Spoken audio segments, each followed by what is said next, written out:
Hey guys. Hey y'all. Hey guys. Hi. Hi, I'm Nick Lee. Hi, I'm Chris Watson. I'm Sean Pittman. And I am the Dallas Music Network.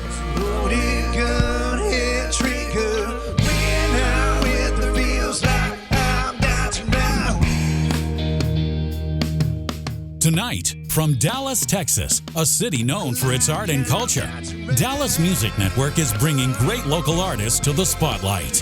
We're streaming on social media and on demand on all major TV streaming devices on 2Stage TV. Your tax-deductible donation can help local musicians become more sustainable by creating opportunities and introducing them to a wider audience. This episode is brought to you by a generous gift from Timothy R. Wallace. And now, Dallas Music Network presents The Spotlight. I'm Joel Haship. And I'm Jasmine Indigo. And tonight, we have a new episode of Dallas Music Network's The Spotlight. That's right. Tonight, we are featuring Nashville's newest country crooner, Gable. This songwriter was born in the heart of Dallas, but her love for songwriters like Dolly Parton and Tyler Childers led her to the mountains of Tennessee. Now, she's an active participant of the Nashville Songwriters Association and is making waves with her newest release, Trouble. And now, here's Gable.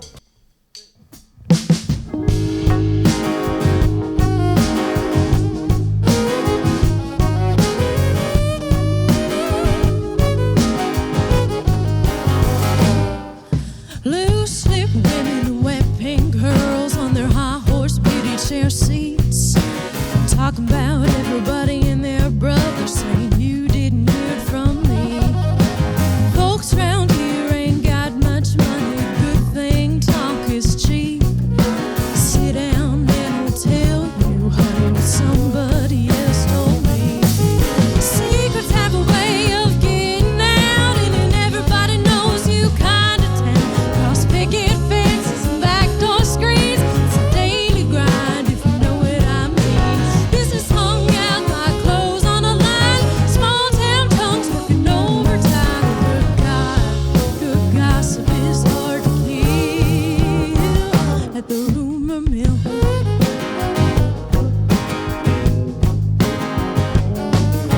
Overall bibs and baseball caps on the porch of the hardware store. Old men sitting and reminiscing about cars and women and wars. We take the truth and stretch it out more and more each time. Ain't nothing wrong with a little white lie. It's a sin, but it ain't a crime. Secrets have a way of getting out, and everybody knows you kind of town. Cross picket fences and backdoor screens, it's a daily grind if you know what I mean. Business hung out like clothes on a line, small town tongues working overtime. Good gossip is hard to keep at the rumor mill.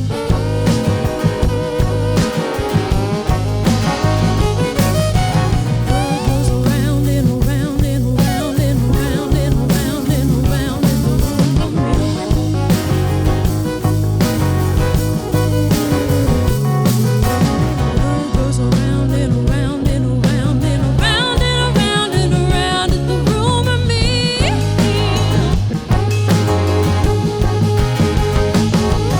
Secrets have a way of getting out, and everybody knows you kind of town. Cross picket fences and backdoor screens, it's a daily grind if you know what I mean. Business hung out like clothes on a line, small town tongues working overtime. Good gossip is hard to kill at the rumor mill.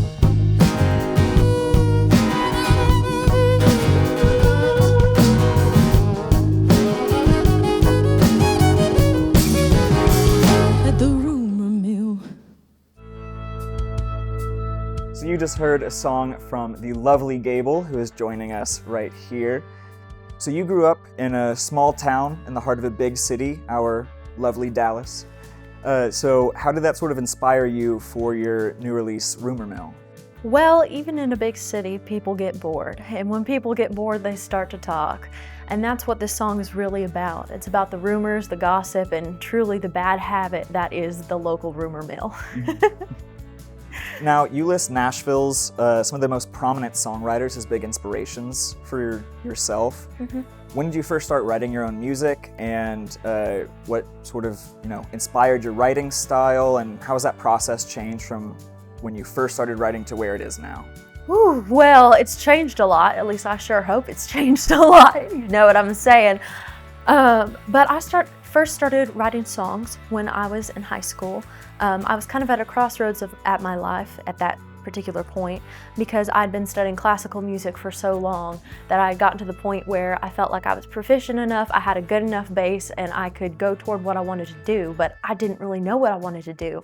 So I just dove into everything I could possibly get my hands on, picked up every record in every genre from every decade across the sun.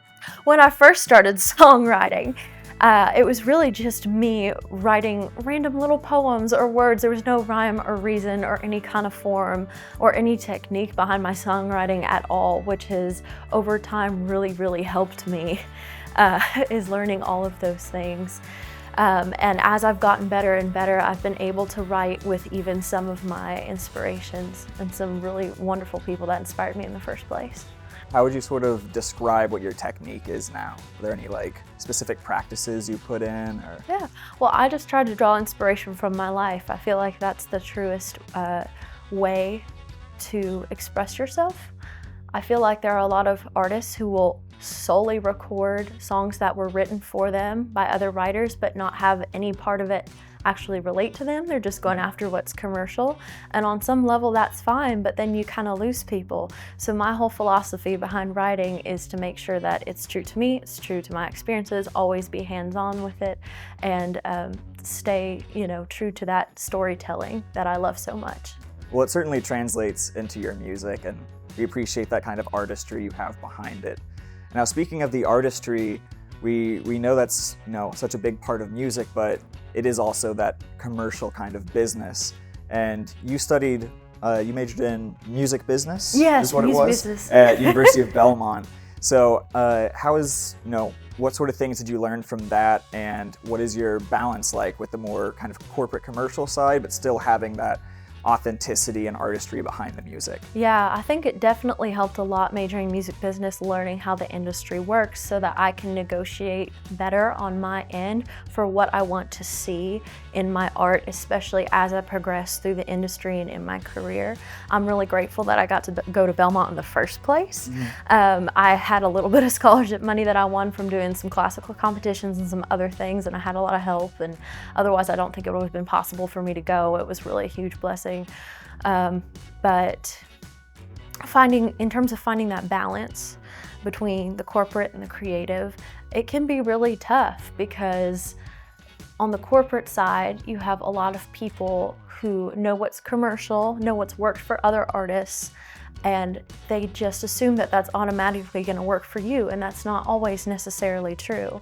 I think the general public is a lot smarter than people think they are, even though I know many people would disagree with me on that, but I think they're a lot smarter than we give them credit for, and they want to see new things, they want to see new art, they want to see new interpretations, they want to see something unique and creative, and so I'm able to go into those business spaces and kind of negotiate that for myself within the realm of what's worked for other artists by rearranging it in a new way for what's going to work for me, and so I can also give people something new.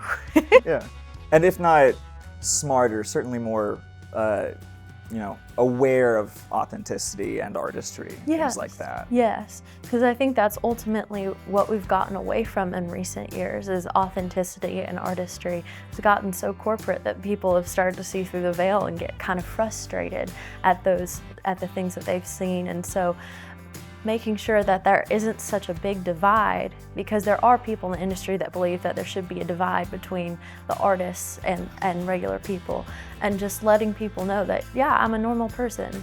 I grew up I grew up in a duplex, and before that I lived in the middle of the Smoky Mountains. I have my life experiences, that's what I pull from, and that this is who I am through that art. To let them be seen and let them be heard and give them something that they can relate to instead of just something to look up to. And how has growing up between the Smoky Mountains and Dallas and now Tennessee kind of influenced your music? Because they're all so different culturally. Oh yeah, they're all very different culturally. Smoky Mountain, specifically Appalachian culture, is very, very unique within itself, and moving from Knoxville to Dallas was a huge transition for me because it is such a metropolitan city that we're in here. And they've both influenced me in very, different ways. But ultimately, I think they both combine into what I am now. I'm a little bit of country, a little bit of city, A little bit of Appalachian. a little bit of Appalachia, a little bit of Dallas, a little bit of, everything, but it's all me at the end of the day. It's all me.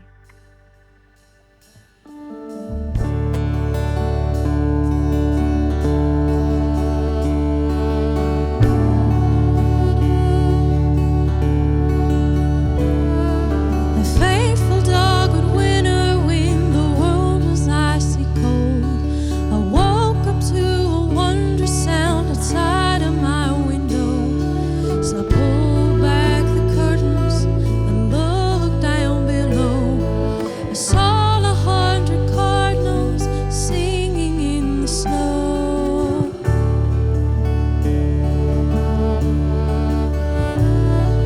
I didn't want to hear at first, I'd had a restless night.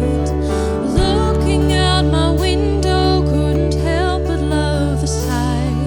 I almost felt they knew my name and wanted me to hear, as they fluttered and they chattered for my startled eyes and ears. Little birds of blessing, bearing messages of love, telling us the ones we miss smile down from up above, sending peace and comfort through the tender songs they sing.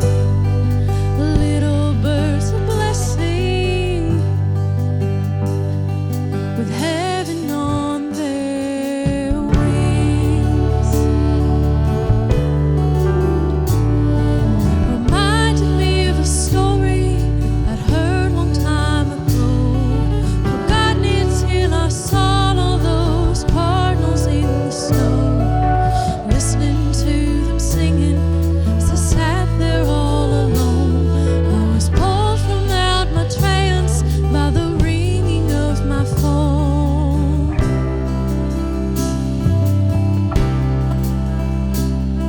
'Cause then I got the news, but somehow I'd already known.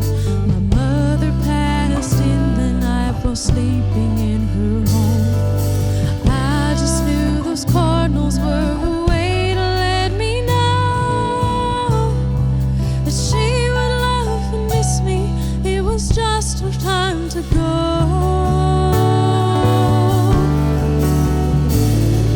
Little birds of blessing, bearing messages of love, telling us the ones we miss smile down from up above, sending peace and comfort through the tender songs they sing. Little birds of blessing, with heaven on their wings. Little birds of blessing, with heaven on their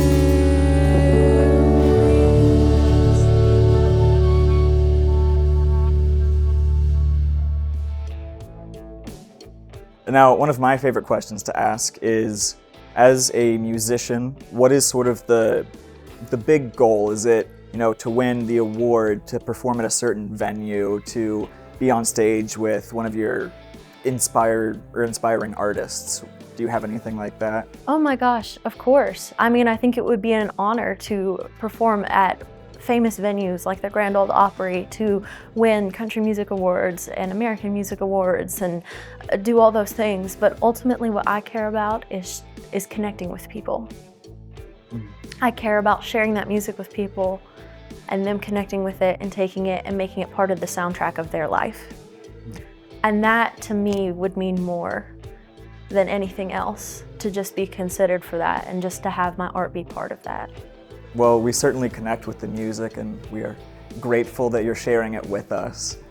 Now with the path you're on, what are you sort of aiming for, and what are you looking forward to right now? Oh yes, well right now I'm looking forward to quite a lot. I've got a lot of exciting stuff coming up. I'm a little nervous to share just because until it comes to pass, I don't want to put it out there. I don't want to jinx it, knock on wood. But there are a lot of good things happening. I will share that I'm working with Kim Sandusky. She's incredible. She actually is Beyonce's vocal coach. She has helped me in terms of my artist development that my management has helped me currently go through, and it's been wonderful working with her. I've loved it. I've also gotten to work with some songwriters who have won, or who are in the Writers Hall of Fame now, wow. And so that is more of a recent thing. So those songs I'm adding into my set, and we will hopefully be able to share those with everyone soon at live shows. So we're so happy to have you here, but how did you originally find out about the Dallas Music Network? Oh yeah, so there's a good family friend of ours who is part of the Dallas Music Network and has worked with y'all before and loves the Dallas Music Network, and they knew about the music and everything that I was doing and wanted to connect us together, which I've been so grateful for. This has been a wonderful experience. Well, it's been wonderful for us too, and we can't wait to see who you share this with and who gets to come in next. Oh yes. Thank you so much. Now, do you have any gigs or events that you're really excited about and looking forward to? Yes, I actually have a show coming up in August at the Mockingbird Theater in Nashville. It's going to be a great show. I'm so excited for it, and I hope I will see some new fans and new faces in the audience. And with these new fans, new faces, maybe hear some new music, possibly? Oh, absolutely. I'm always got something new. Mockingbird Theater, go see Gable. Now, for those that want to hear more of your music or follow you across social media platforms, I'll have you look right at the camera and tell them where to find you. Yes, you can follow me across all platforms at It's Just Gable, ITS Just Gable, Gable, like Clark Gable, who I'm actually named after. Well, Gable, it's been wonderful having you here. I really enjoyed this interview. And now, one more song from Gable.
And that's our show.